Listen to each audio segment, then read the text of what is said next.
এখান থেকে উপরে মুসৌরি শহরটা দেখতে পাওয়া যাচ্ছে, খুব সুন্দর। এই হচ্ছে ধানলটি ইকো পার্ক, এটা হচ্ছে টিকিট কাউন্টার, এটা ইন্ডিয়ান র্যাট স্নেক। এই মুসৌরি লেকে 30 টাকা টিকিট নিল, তবে এমন কিছু আহামরি দেখার জিনিস নেই। আর একটা জিনিস এখানে ইউনিক দেখতে পাচ্ছি, এখানে ক্যাফে আছে, ক্যাফে গুলো সব জলের উপরে, আপনাকে জলে পা ভিজিয়ে বসে ক্যাফেতে এনজয় করতে পারেন।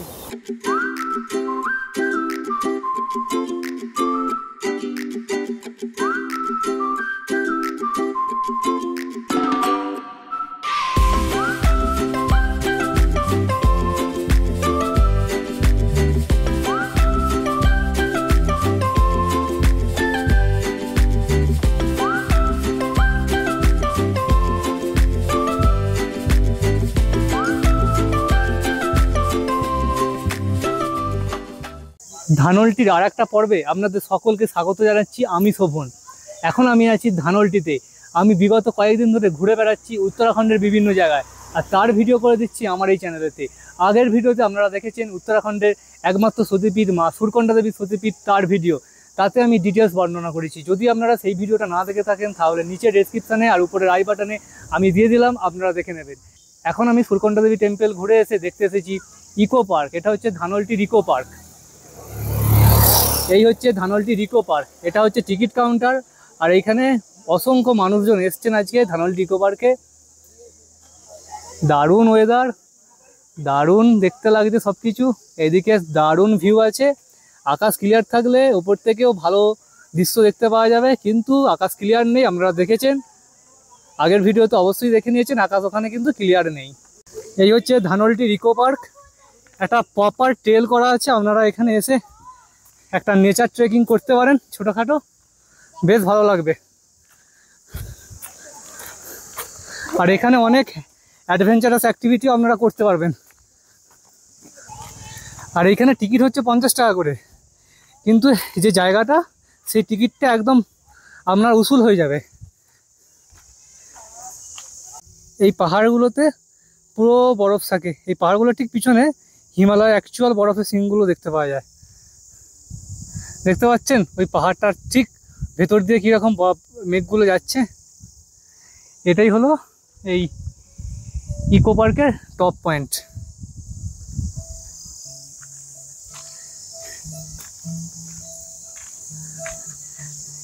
ধানলটি ইকো পার্ক আমার ঘোরা হয়ে গেল, এবার নিচে যাব, গিয়ে দেখি কাকু আমাকে কোথায় নিয়ে যায়। আর যার সাথে আমি ঘুরছি, এই কাকু আমাকে খুব সুন্দর করে ঘোরাচ্ছে।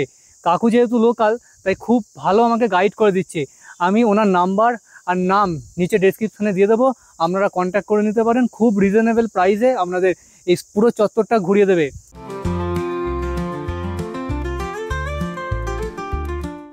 আচ্ছা, আমরা ধানলটির ইকো পার্ক থেকে বেরিয়ে পড়েছি। এবার আমরা গন্তব্য হচ্ছে আমাদের ভট্ট ফলসের দিকে, যেটা মুসৌরি থেকে একটু নামতে হবে ভট্ট ফলস। আমাদের এবার গন্তব্যই ভট্ট ফলসে।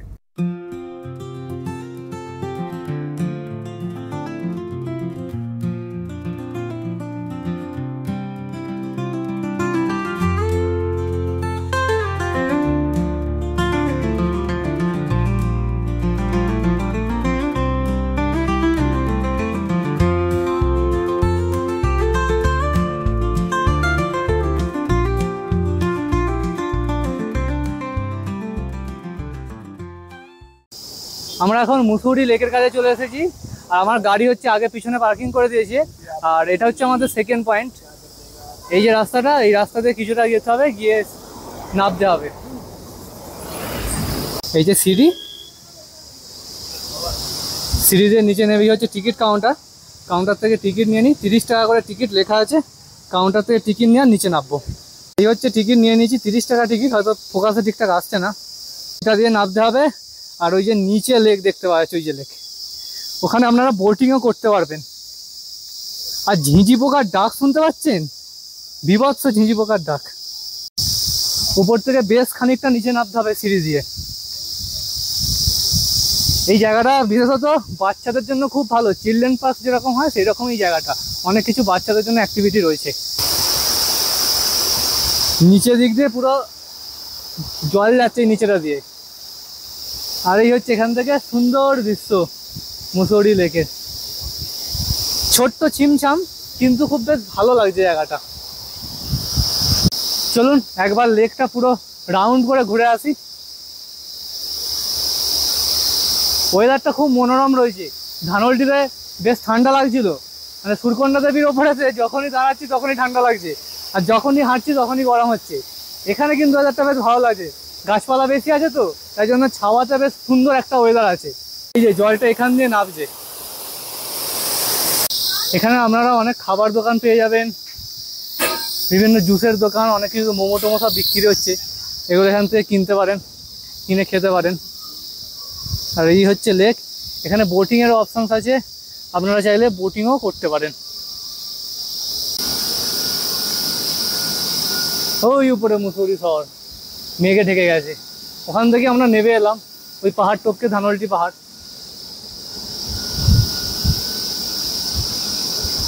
এই যে সব বোটিং করছে। আমরা এই মুসৌরি ঝিল দেখে উপরে চলে এসেছি, আর এবারে পরের গন্তব্য হচ্ছে ভট্ট ফলসের দিকে। চলুন ভট্ট ফলস থেকে আবার দেখা হচ্ছে। আমরা এখন ভট্ট ফলসের সামনে চলে এসেছি।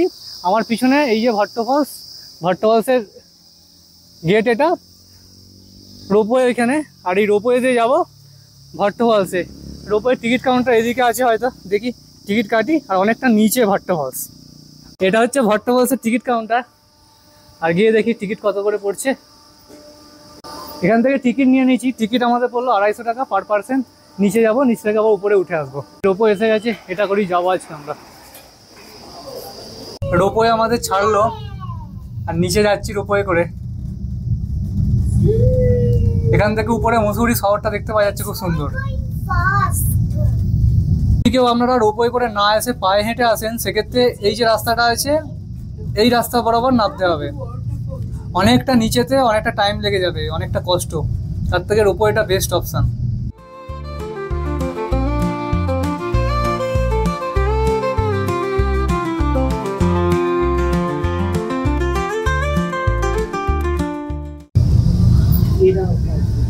এই দেখুন নিচে ওই যে ঝর্ণাটা দেখতে পাওয়া যাচ্ছে, এইখান থেকে আমাদের রোপওয়েটা এলো।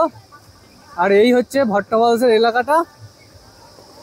সুইমিং পুল এখানে রয়েছে, সুইমিং পুলে আপনারা এখানে লেকের মতো করা রয়েছে, বোটিং করতে পারবেন। আগে ওই যে সুইমিং পুল আছে, নিচেতেও রয়েছে। এই ভট্ট ফলসের জায়গাটা কিন্তু খুব সুন্দর জায়গা।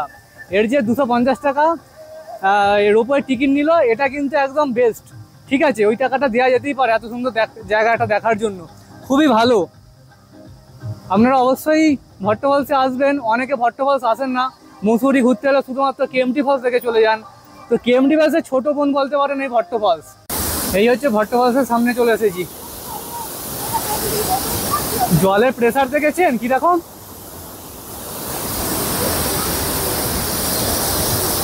এই যে ভট্ট ফলস।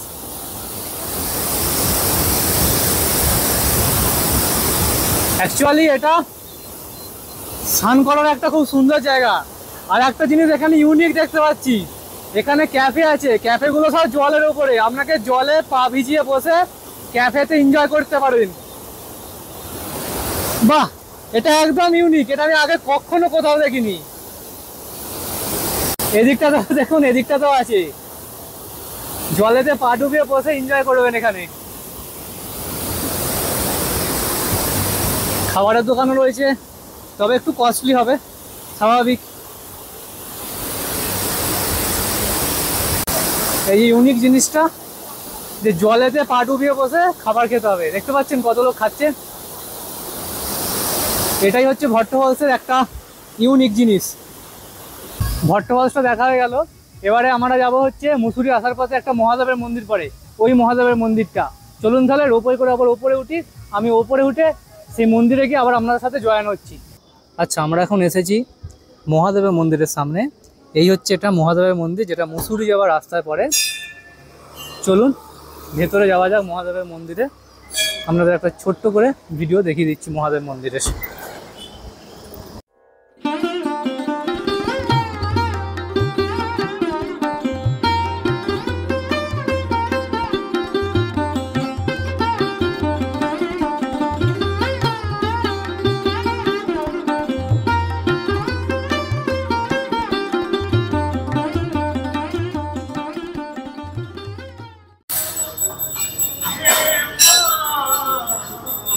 মন্দিরটা বেশ ভালোই মন্দির, ছোটখাটোর উপরে খুব সুন্দর মন্দির।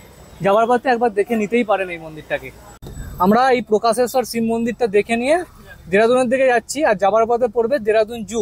আপনাদেরকে আমি দেরাদুন জু দেখিয়ে এই ভিডিওটা শেষ করব।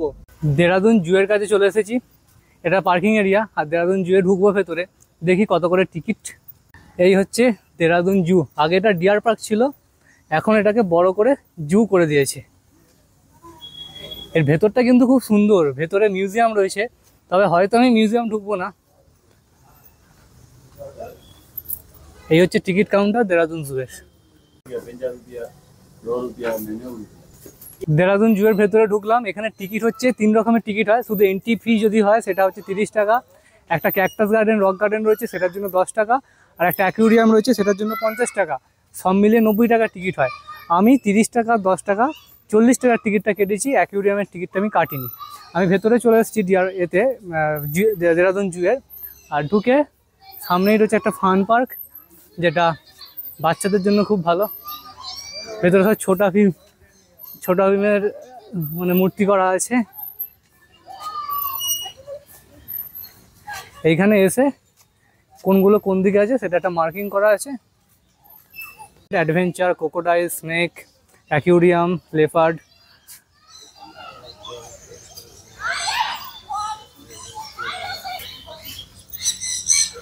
জু ন্যাচারালি যেরকম হয় সেরকম এটাও, চারিদিকটা গ্রিনারি দিয়ে সাজানো।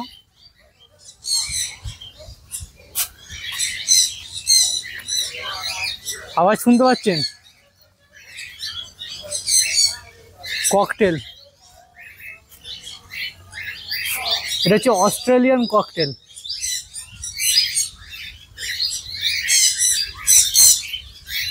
ওয়াও, দারুণ লাগছে।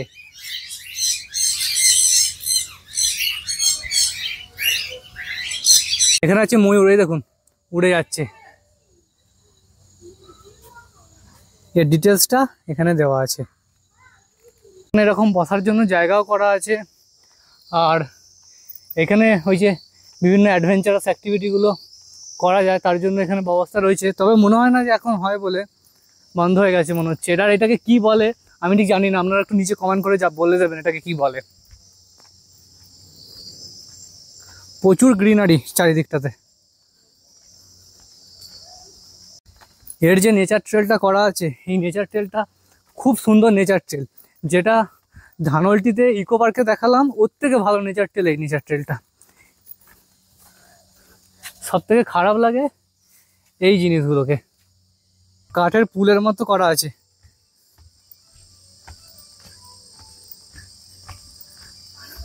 আচ্ছা, এদিকটা কি একটা আছে, এটাকে কি বলে দেখতে হবে। আচ্ছা, এটা হচ্ছে অস্ট্রিচ, আর এর ডিটেলসটা এখানে দেওয়া রয়েছে। আসলে তো এগুলো জানা নাই তো, না দেখলে, হুট করে দেখলে বলতে পারা যাবে না এটাকে কি বলে। এই দেখুন, জুম করছি আমি একটু, গলাটা দেখলেন কতখানি উপরে উঠলো। এখানে রয়েছে এমু পাখি, জুম করছি, এই যে এই হচ্ছে এমু পাখি, আর এর ডিটেলস এখানে দেওয়া রয়েছে। এদিকটাতে আছে ক্রোকোডাইল, ঘড়িয়াল। ক্রোকোডাইল এক অ্যাকচুয়াল ক্রোকোডাইলই, যারা মাছ খায়, ফিশ ইটিং ক্রোকোডাইল বলে এগুলোকে। ওই যে ওখানটাতে দেখুন, আমি জুম করছি, এই দেখুন, এই দেখুন 3টে আছে। আর এর ডিটেলস ইনফরমেশন এখানে দেওয়া আছে।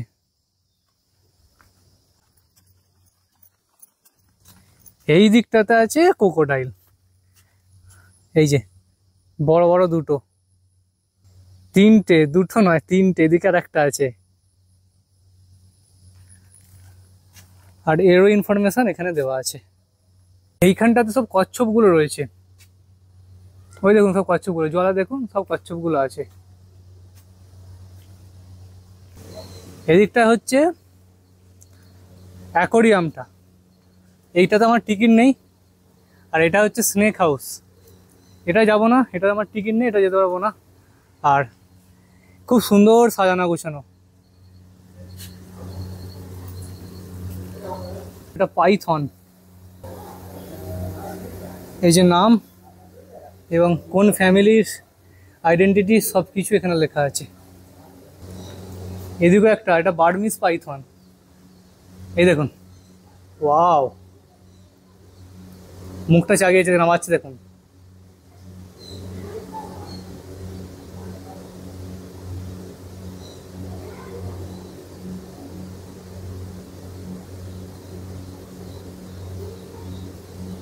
আর এর ডিটেলসটা এখানে দেওয়া আছে।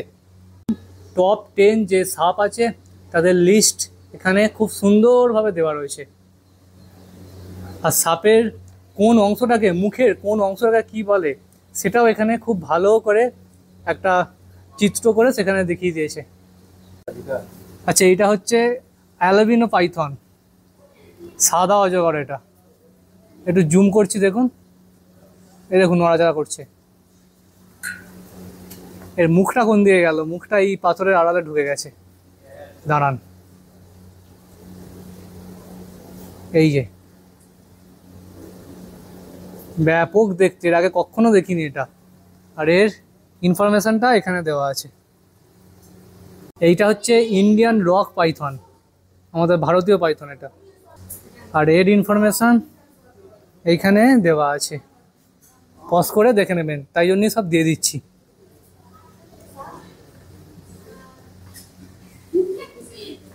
ইন্ডিয়ান কোবরা,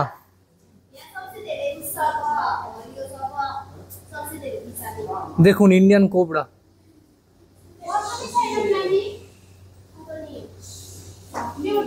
দারুণ, ওই দেখুন মুখটা এইদিকে আসছে।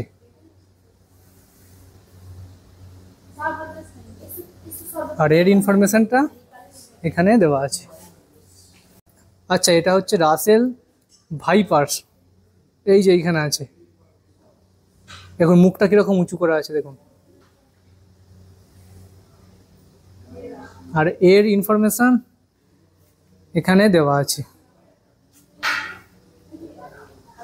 এখানে কিছু সাপ সম্বন্ধে কিছু ইনফরমেশন দেওয়া আছে, এগুলো দেখতে পারেন। এইখানটাতে আছে কমন স্যান্ড বোয়া, এই যে বালির মধ্যে কিরকম ঢুকে আছে, বুঝতেই পারবেন না এখানে আছে বলে। আর এর ইনফরমেশন এখানে দেওয়া আছে। এটা ইন্ডিয়ান র্যাট স্নেক,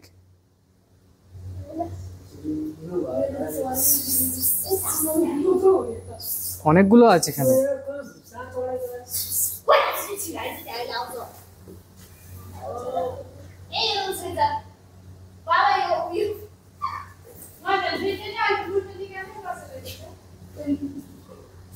আর এর ইনফরমেশনটা এখানে দেওয়া আছে। এইগুলো হচ্ছে ইগুয়ানা, এই যে গাছের ডালেতে বিন্দাস রয়েছে। আর এর হচ্ছে ইনফরমেশন, এই যে এটা হচ্ছে ক্যাকটাস গার্ডেন, নানান প্রজাতির ক্যাকটাস এখানে পাবেন দেখতে। আই থিঙ্ক এগুলো আমাদের যে মনসা গাছ বলি সেই গাছগুলো কি বুঝতে পারছি না, হতে পারে হয়তো এই গাছগুলো সেইটা।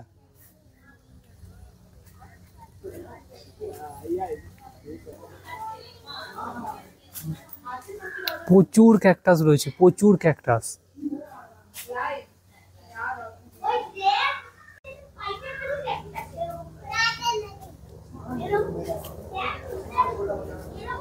বাঘের দেখা পেয়েছি এবারে। মহারাজ ঘুমোচ্ছেন, ভাত ঘুম দিচ্ছেন। আর ঠিক এর এদিকটাতেই রয়েছে ডিয়ার পার্ক। ওই দূরে অনেক হরিণ রয়েছে, ওই যে আমি জুম করে দেখাচ্ছি আপনাদের, এই দেখুন। আর এটা থেকেই পরবর্তীকালে জু করা হয়েছে, এটা আগে ডিয়ার পার্কই ছিল। এদিক থেকে আর একটু আগে গেলে এদিকে লেপার্ড দেখতে পাবো। বাঘের দেখা পেলাম না, লেপার্ডের দেখা পেলাম না। মহারাজ ঘুমোচ্ছেন। যে দিকে ঢুকেছিলাম ঠিক তার উল্টো দিক দিয়ে আবার বেরিয়ে এলাম। এই হলো গিয়ে পুরো দেরাদুন জু। খুব ভালো জু, ছোটোখাটোর ওপরে অনেক কিছু জিনিস রয়েছে দেরাদুন জুতে। দেরাদুন জু থেকে বেরিয়ে এবার আমাদের দেরাদুন পৌঁছাতে হবে। তাও তো মোটামুটি 13-14 কিলোমিটারের মতো রাস্তা। কিন্তু লাগবে ঘন্টা খানেকের মতো টাইম লাগবে, না হলেও আধ ঘন্টা 1.5 ঘন্টা মতো টাইম লাগবে। এখন দাঁড়িয়ে আছি এই শিকর ফলসের সামনে। পুরো পিছন দিক থেকে জলের ঝাপটা এসে লাগছে, গোটা চোখে মুখে ক্যামেরা লেন্সে পুরো ভর্তি হয়ে যাচ্ছে। অন্তঃসলীলা নদী, সেই নদী যে নদী শিলাস্তর কেটে ভেতর দিক দিয়ে প্রবাহিত হয়, আর এটাই হচ্ছে সেই অন্তঃসলীলা নদী। এই গুহাটা দিয়ে ভেতর দিক দিয়ে যাওয়া যায়। আমাকে কাকু নিয়ে যাবে বলছে, কিন্তু আমার ভয় লাগছে, আমি যেতে পারবো না।